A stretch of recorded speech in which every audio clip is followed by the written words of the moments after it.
Thanks for the autocarter plug. I think I should update my bio to say I've been doing this for over 35 years now.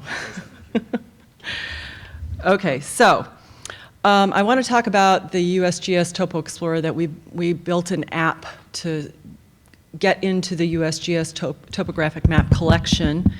What we really wanted to do was let people get into that collection in an easy way, let them find the maps they want, select them, compare them, download them, share the view with others. And most recently, what we wanted them to also be able to do is get those maps into an online environment that would allow them to easily work with the entire ArcGIS platform, including ArcGIS Online and our desktop products, ArcMap and ArcGIS Pro. So I am just going to dive right into the Explorer, and I'm going to do this through demo online. It is housed in, it is one of the Living Atlas apps. If you know, the ArcGIS Living Atlas of the World is a large collection of curated maps and data and apps. And this is one of the apps that the team has developed. So you'll find it by going to livingatlas.arcgis.com/Topo Explorer, or just look up USGS Topo Explorer. You are prompted very quickly, easily. We just tested this. Did you see the PowerPoint? Yeah. Okay, well, if this doesn't work, I'll just go over to the PowerPoint. Okay, it's up again. All right, so you're prompted to sort of follow a 1, 2, 3 steps. So the first thing I'm going to do is just type in a location. And as I start typing, I can see what my options are. And I'll just pick Portland, Oregon. I'll be driving down through there on the way home. And I'm going to click on a point on the map that is of interest to me. So I'll pick right down in downtown Oregon. At which point, the maps that are in the collection that are at the location where I clicked on the map show up on the timeline. And I can zoom in on this timeline, zoom out, and I can see the scale of the map along the left side of the timeline, and I can see the date of the map along the bottom of the timeline. And if I hover over a map, I can see some metadata about the map. I can see on the map view itself the extent of that particular map. So I'm going to click on this one. It's 1905. Beautiful, gorgeous cartography at that point. I can also reduce the size of this timeline if I want to, get it out of the way. But I'm going to pick a couple more maps. I'll take 1941, and I will take 1977. And I'm going to take 1961 as well. Only I want 1961 to go down below 1977, so you can reorder your maps in the left-hand panel. You can also, using the left-hand panel, change the transparency on a map. I can take a map off of my view if I want to. So let me change the transparency on the upper 2 maps, for example. So now I'm looking at 1940, and I can see underneath that to 1905. So I can see how much Portland has changed. So the transparency bars help me. I can reorder things. I can eliminate them. I can obviously add more by selecting more maps. And I can also download these maps by clicking Download Map. You get a georeferenced TIFF image, which is the same georeferenced TIFF image you would get if you went to the USGS website. So this has been done in collaboration with USGS. We're using the same images. We're getting the images from the USGS after they have already gone through the process of scanning and georeferencing them. We just wanted to help them to make them accessible to the public by creating a nice, easy-to-use app. But this is one of the things that we have done most recently. You can sign in to your ArcGIS Online organizational account, and once you've signed in, you can save this as a web map. So I'm just going to click to save this, and the map opens up in ArcGIS Online.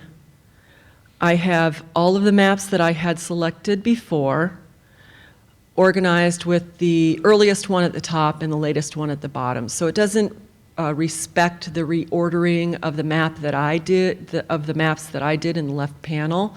it just reorders them with the earliest one at the top. But on the other hand, it names the map with the latest map that you chose. And if I go to my content, you will see, because I've done this a few times, that I've now got 3 copies of this web map. Doesn't really matter if you create it multiple times. Whatever that latest map is in the collection, that's going to be the name of your map. So what you would want to do is go to that content item and do a little bit of editing on the name, Portland maps, whatever you want to call it. Do a summary. Obviously, it doesn't have a little thumbnail. You can fill all this information in yourself, but we give you at least a content item that you can start to work with. So let me go back and look at it in the map viewer. Once I have it in the map viewer, I'm able to further explore the map collection. Unlike in the app, I can simply turn off viewing for some of these. The only way to turn that off in the app, in the Topo app, was to just eliminate the map from the left pane. So here I can turn things on and off, and I can also use the transparency option to look at the relationship between maps by sliding things back and forth. So if I wanted to find some of the maps that I'm interested in using in some work in ArcGIS Desktop or Pro, this is the method that I would use instead of downloading the maps into separate TIFF images and bringing them in. If I only had 1 or 2, maybe that would be the workflow I'd use. But this way, I can get all of my maps together, and then if I go back to that content item in my set of content items in ArcGIS Online, then I can simply open it, not there, in Desktop, either ArcMap or Pro. So let me open it in ArcGIS Pro. That's the guy who made the app, by the way, Chris, checking in, because I was like, dude, I have a question. It opens up this little item down here, and you click on that item, and that item will open up ArcGIS Pro, and then you'll get a little bit confused like I did because it doesn't automatically open the map. What I need to do when ArcGIS Pro opens is look at the maps that I have in my catalog, and it will appear there, and so I'm chill again. I'm not freaking out. And when I open that map, there are my images of the maps that I wanted to work with. But I'm now in ArcGIS Pro, and obviously they're going to lay right on top of the correct geography. So this is how I would use the workflow to get into something like capturing data off of maps that I want to work with in the collection. And so let me go over to a Pro project that I've already been working on. Portland, the city of bridges. What I wanted to do was see where the bridges were over time, so I looked at all those images and determined, with some obviously ancillary information, where the maps were. Some were torn down and replaced, so there's slight offsets there. There's the original Burnside Bridge, but then there's the Burnside Bridge that was built in 1926. Some of them are gone completely. Madison Street was also replaced. The steel bridge is gone that was here. Some of these guys were built a long time ago. It makes me a little nervous to go back through Portland. I'll be careful which bridge I take. But what I did then was I just created a little layout with that information, posted it as a print map, and now I'm good to go. So the great thing about the update of the app, the way that we've got the app updated now, and I'll go back to it at this point. Again, it's livingatlas.arcgs.com/Topo Explorer, is that you can find the maps you want to work with very easily and know what's in the area that you're looking at. You know, what is in Portland, what's available there. Of course, if I zoom out and I want to see other parts of Portland, maybe I want to see the southern part of the area. My map selection will change because I've clicked in a different location, but I can stitch these maps together. So another workflow might be that I want to follow a feature, maybe the Columbia River. So I'll look all along the Columbia River, I'll find all the maps of the range of time that I'm interested in, because I may not get them all from, say, 1905. But I'll find all the maps that I want, get them into my collection in my left-hand pane, and then I can, again, save it as a web map, pull it into ArcGIS Online. It will automatically go there. Pull them back into Pro or ArcMap and do whatever I'm doing with those particular maps. Also notice that I'm prompted, if I choose a map of a particular scale that's not going to be displayed because I'm zoomed out too far, I just zoom in. So just zoom in, or I can use my click and hold with the mouse to draw a box of the area that I'm interested in. So couple other of enhancements we made to this. We always had this. You can just share this particular view with these particular maps out onto Facebook, Twitter, or I can get a link, and when I copy that link and share it to someone in a email message or a tweet or something like that, it will open up the Topo Explorer with the view that I currently have set, with the maps that I've selected. Not the transparency, it doesn't respect the transparency.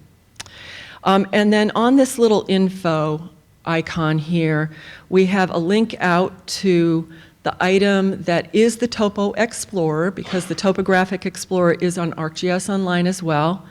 The Topographic Explorer code is all on GitHub. It's all configurable. You can download the code from GitHub. You can modify it so it's not green, it has different map scales. All of the interface itself you can modify, and you can use that for your own map collections. So this is a way, if you're starting to build map collections, for you not to have to create an app right away. Maybe use this one until you know if you want to make some extra modifications, or maybe this one works just fine for you. Works especially well for overlapping maps, maps that are next to each other. Not so well for maps that are really in disparate locations unless you really help people with doing that search. Because if, say, I have a whole bunch of maps of only the USGS maps of only the national parks, I kind of need to know where the parks are. This is more of a ubiquitous spatial extent way of looking at the collection.